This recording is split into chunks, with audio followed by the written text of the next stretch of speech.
নমস্কার, ৫টার ৫ স্পেশালি নিয়ে আমি অতনু রয়েছি আপনার সঙ্গে। ৫টার ৫ স্পেশালিতে দিনের সব বড় খবর তো দেখাবোই, তবে তার আগে একটা চুরির খবর দেখাবো। চুরির খবর শুনে আপনার মনে হতেই পারে এমন কি বড় খবর, চোর তো ধরাও পড়ে গিয়েছে, এই হচ্ছে চোর। কিন্তু চুরির খবর শুরুতেই কেন? তার কারণ এই চোর যে সে চোর নয়, ভিআইপি চোর। কেন ভিআইপি বলছি জানেন? গাড়ি দেখুন একবার, কোন গাড়িতে করে চুরি করতে যেতেন। এই দেখুন, নীলবাতি লাগানো থাকতো গাড়িতে, সরকারি গাড়ি একেবারে। গাড়ির সামনে কি লেখা থাকতো দেখুন, government of West Bengal, on duty, PWD, electrical.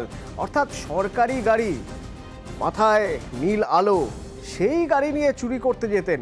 রথে করে মহারাজরা শিকারে যেতেন শুনেছি, কিন্তু চুরি করতে কেউ নীলবাতি গাড়ি নিয়ে যেত বোধহয় প্রথম দেখা যাচ্ছে। অনুপ প্রতিনিধি আমার সঙ্গে রয়েছেন। অভিনব এক কায়দা, রাস্তাঘাটে যদি কোনো জায়গায় ধরা পড়ে তো ট্রাফিকেও অন্তত সুবিধা পেয়ে যাবে, নীলবাতি লাগানো রয়েছে বলে। তো এইরকম একটা গাড়িতে করে যে চুরি করতে যেত, সল্টলেকের কোথায় কোথায় কি কি চুরি করেছে এরা? সল্টলেক ডবলি ব্লকের বাসিন্দা মহেন্দ্রনাথ সরকার, তিনি কিন্তু অভিযোগ করে 18 তারিখে একটি অভিযোগ করে বিধাননগর পূর্ব থানায় তার বাড়িতে পরপর 3টি জেনারেটর চুরি হয়ে গিয়েছে। এরপরে বিধাননগর পুলিশের পক্ষ থেকে যখন তদন্তে নামা হয়, পূর্ব থানার পুলিশ তার বাড়ি থেকে প্রথম সিসিটিভি ফুটেজ সংগ্রহ করে এবং দেখা যাচ্ছে নীলবাতি গাড়িতে করে সেই কিন্তু একেবারে পরপর 3টি জেনারেটর চুরি করা হচ্ছে। এরপরে পুলিশের পক্ষ থেকে আরও বেশ কিছু ফুটেজ সংগ্রহ করে 38 জায়গায়, বিধাননগরের বিভিন্ন জায়গায়। সেই ফুটেজ দেখেই কিন্তু একেবারে নীলবাতি যে গাড়ি, সেই গাড়িটা কিন্তু শনাক্তকরণের কাজ করে। পরবর্তী ক্ষেত্রে গাড়ির যে নাম্বার, সেই নাম্বারও তারা পায় এবং দেখা যায় গাড়ির যিনি চালক ছিলেন তপন রায় নামে সেই ব্যক্তিকে গ্রেপ্তার করা হয় বাগমারি এলাকা থেকে। এরপরেই তাকে যে দীর্ঘ জিজ্ঞাসাবাদ, সেই জিজ্ঞাসাবাদে মূল যে অভিযুক্ত একেবারে বিমল ব্যাপারী, তার নাম উঠে আসে এবং তাকেও কিন্তু ইতিমধ্যে গ্রেপ্তার করা হয়েছে। এবং তাকে গ্রেপ্তার করে যে জিজ্ঞাসাবাদে তথ্য মিলেছে, জিজ্ঞাসাবাদে বেশ কিছু গুরুত্বপূর্ণ তথ্য উঠে এসছে। নীলবাতি গাড়িতে করে চুরি করার কারণ, যাতে কোনোভাবে রাস্তায় যখন পুলিশের নাকা চেকিং হয় সেক্ষেত্রে যাতে কোনোভাবে সন্দেহ না হয়, পুলিশের গাড়ি যাতে না আটকায়, সেই কারণে কিন্তু এই পদ্ধতি অবলম্বন করেছে। যে গাড়িটি আটক করেছে, গাড়িটি কিন্তু নবান্নে কোনো একটি ভাড়া খাটানো হতো, তার পরবর্তীতে সেই ড্রাইভারের সঙ্গে যোগাযোগ করা হয়, তারপরেই কিন্তু চুরির ঘটনা ঘটেছে। ইতিমধ্যেই গাড়িটিকে যখন আটক করা হয়েছে, এই ঘটনার সঙ্গে দুজন যাকে গ্রেপ্তার করা হয়েছে, তার পাশাপাশি পুলিশ জানতে পেরেছে আরও বড়সড় চক্র কাজ করছে। এইভাবেই নীলবাতি গাড়িতে করে কলকাতার বিভিন্ন জায়গায়, শুধু সল্টলেক নয়, চুরির ঘটনা ঘটিয়েছে।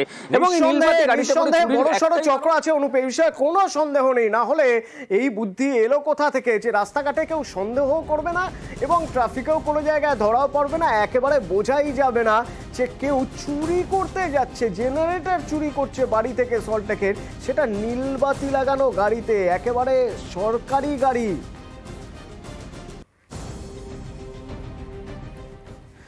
বর্ধমানে জামালপুর হোক বা নাকাশিপাড়া হোক বা হাবড়া হোক, বেশ কয়েকটা জায়গা থেকে মানুষের গায়েঘাটা হচ্ছে, বেশ কয়েকটা জায়গা থেকে মানুষের মনে টেনশন তৈরি হয়েছে, কারণ তাদের কাছে একটা করে চিঠি আসছে, পোস্ট অফিস থেকে একটা করে চিঠি আসছে, যে চিঠিতে লেখা হচ্ছে আপনার আধার কার্ডটি বাতিল করা হলো, ডিঅ্যাক্টিভেট করা হলো।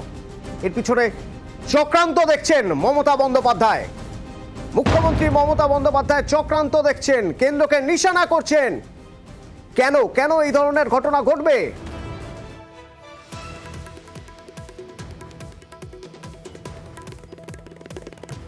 বিভিন্ন তপশিলি জাতির, নমশূদ্র মানুষের, মতুয়া সম্প্রদায়ের মানুষের, এক ধরনের গরিব মানুষের, তাদের আধার কার্ড আমাদের না জানিয়ে, রাজ্যকে, ডিস্ট্রিক্ট ম্যাজিস্ট্রেটকে না জানিয়ে পুরো ডিঅ্যাক্টিভেটেড করে দেওয়া হচ্ছে। তারা আগামী দিন যদি যে সুবিধাগুলো তারা ব্যাংক ড্রাফটের মাধ্যমে পায়, ডাইরেক্ট ব্যাংক বেনিফিটের মধ্যে পায়, তার থেকে তারা বঞ্চিত হতে পারেন। এটা তো বিজেপির প্ল্যান নয় ইলেকশনের আগে এনআরসি করা, যে আগে মানুষের আধার কার্ড গুলো কেড়ে নিলাম, তারপর আমি বলবো আমি তোমায় কেয়ার দেবো। এটা gross violation of the other rules. CA ঘুরিয়ে এনআরসি করার ছক, প্রশ্ন তুলছেন মমতা বন্দ্যোপাধ্যায়, হুঙ্কার দিচ্ছেন এ রাজ্যে এনআরসি করতে দেবেন না, হুঙ্কার দিচ্ছেন অসমের মতো ডিটেনশন ক্যাম্প এ রাজ্যে করতে দেবেন না। প্ল্যানিংটা কি? ডিটেনশন ক্যাম্প তৈরি করা আসামের মতো? স্পেশালি অত্যাচার হচ্ছে তপশিলি এবং সংখ্যালঘুদের ওপরে, সবচেয়ে বেশি মতুয়াদের ওপর হচ্ছে, তাদের কার্ডগুলো ডিনোটিফাই করা হচ্ছে এবং গরিব মানুষ গায়ের জোরে লুঠেরা গভর্নমেন্ট সেন্টারের জমিদারি কায়দায় আধার কার্ডটাকে আপনারা আবার ব্যাংকে লিঙ্ক করেছিলেন, নোটবন্দির নামে মানুষের উপর অত্যাচার করেছেন। তাহলে কি গরিব মানুষগুলো বেনিফিট পাবে না? বেঙ্গলে এনআরসি আমরা করতে দেব না, আমরা জীবন দিয়ে লড়াই করবো, রুখবো। 2 বেঙ্গলে ডিটেনশন ক্যাম্প আমরা করতে দেব না। যে মতুয়া বন্ধুদের বলেছিল সিটিজেনশিপ রাইট দেবে, তাদের আজকে ফরেনার করে ডিক্লেয়ার করে দিচ্ছে। অপমান করা নয়? আশ্বস্ত করছেন কেন্দ্র হাত তুলে নিলেও রাজ্য হাত ধরে রাখবে। যদি আধার নিয়ে কোনো সমস্যা হয় তাহলে আপনি অভিযোগ জানান। রাজ্য সরকার পোর্টাল খুলছে, আগামীকাল থেকে সেই পোর্টাল কাজ করবে।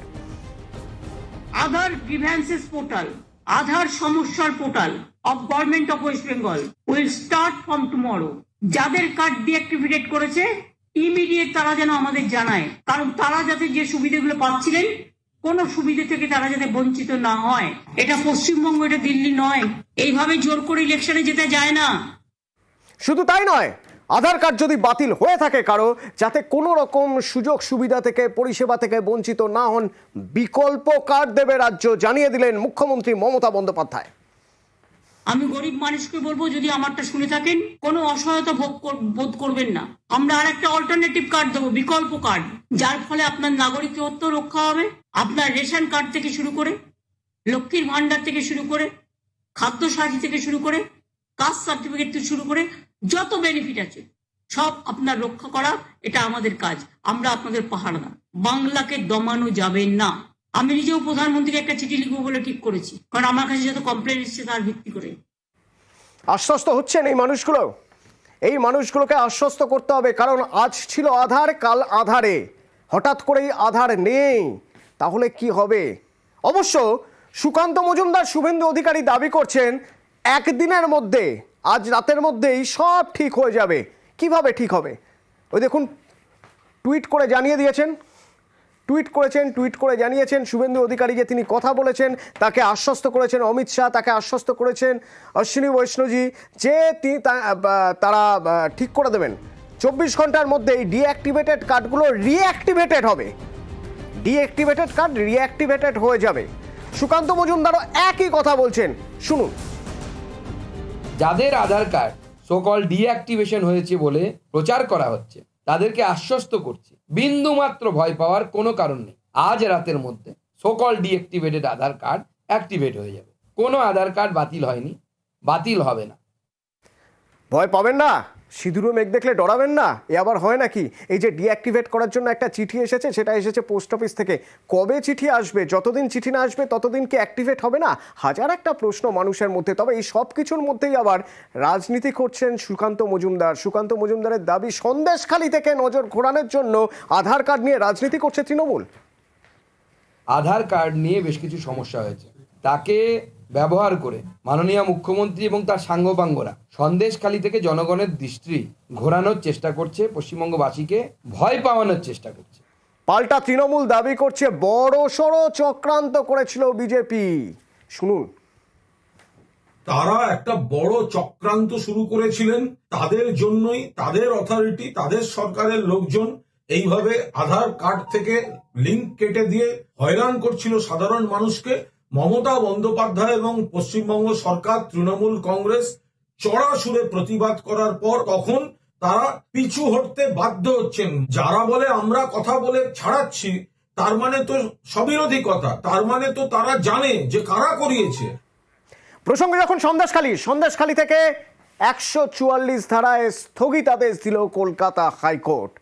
সন্দেশখালীর 144 ধারায় অন্তর্বর্তী স্থগিতাদেশ। শুভেন্দু অধিকারী, রাজ্যের বিরোধী দলনেতা, যদি চান সন্দেশখালী যেতে পারেন, অনুমতি মিলল হাইকোর্টে। তবে কোথায় যাবেন, কি সূচি, সে সব কিছু হাইকোর্টকে জানাতে হবে। 3 ঘন্টার মধ্যে জানাতে হবে কখন যাবেন, সন্দেশখালীর কোথায় যাবেন, সেই সব কিছু জানাতে হবে, জানিয়ে দিল হাইকোর্ট।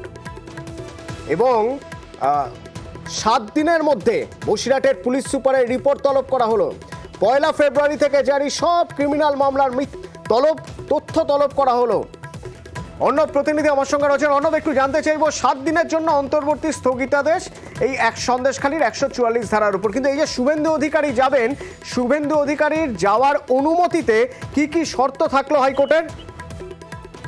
শুভেন্দু অধিকারী কোথায় যাবেন সেটা জানিয়ে দিতে হবে। 3 ঘন্টার মধ্যে তিনি সন্দেশখালীর কোথায় যেতে চান, কোন গ্রাম পঞ্চায়েত, কোন এলাকায়, তিনি যেহেতু স্টেট প্রোটেক্ট অর্থাৎ স্টেট সুরক্ষা বলয় পান, এক্ষেত্রে তার রুট লাইন সেটা ঠিক করে এই রাজ্য পুলিশের যেখানে যাবেন সে সংশ্লিষ্ট থানা, এক্ষেত্রে সন্দেশখালী থানা আগে থেকেই জানাতে হবে। তাই 3 ঘন্টার মধ্যে শুভেন্দু অধিকারীর কালকে সন্দেশখালী যাওয়ার রুট লাইন জানিয়ে দিতে হবে।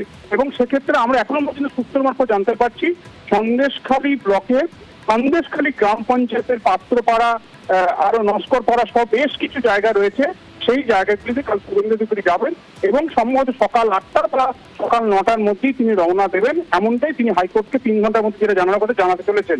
অর্থাৎ শুভেন্দু অধিকারী সন্দেশখালী যাবেন, শর্ত তুমি যেটা বললে তিনি কোন রকম উস্কানিমূলক বক্তব্য রাখতে পারবেন না, সেখানে মানুষের উদ্দেশ্যে কোনো ভাষণ তিনি দিতে পারবেন না, এবং তিনি এমন কোনো কিছু কাণ্ড করবেন না বা তার কর্মসূচিতে এমন কিছু থাকবে না যাতে ল অ্যান্ড অর্ডার সমস্যা হয়, অর্থাৎ কোনো আনটোয়ার্ড ইনসিডেন্ট ঘটে।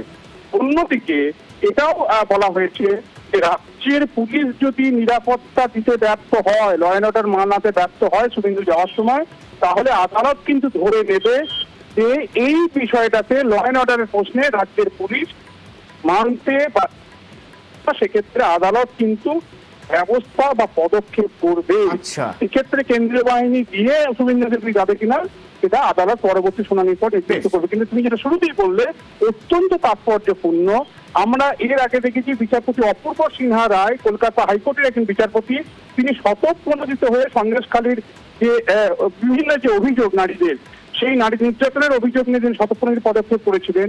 এবার বিচারপতি কৌশিক চন্দ্র তিনি সন্দেশখালীর পুরো ঘটনায় কতগুলি এফআইআর হয়েছে, কতগুলি ক্রিমিনাল কেস হয়েছে তার রিপোর্ট চাইলেন বসিরহাট জেলার পুলিশ সুপারের কাছ থেকে 7 দিনের মধ্যে। 7 দিন পর ধন্যবাদ। 7 দিনের মধ্যে রিপোর্ট দিতে হবে, অর্ণব আমাদের জানাচ্ছিলেন। ধন্যবাদ। আমার কাছ থেকে থ্রু লয়ার জানতে চাওয়া হয়েছিল আমি কোন কোন জায়গায় যেতে চাই।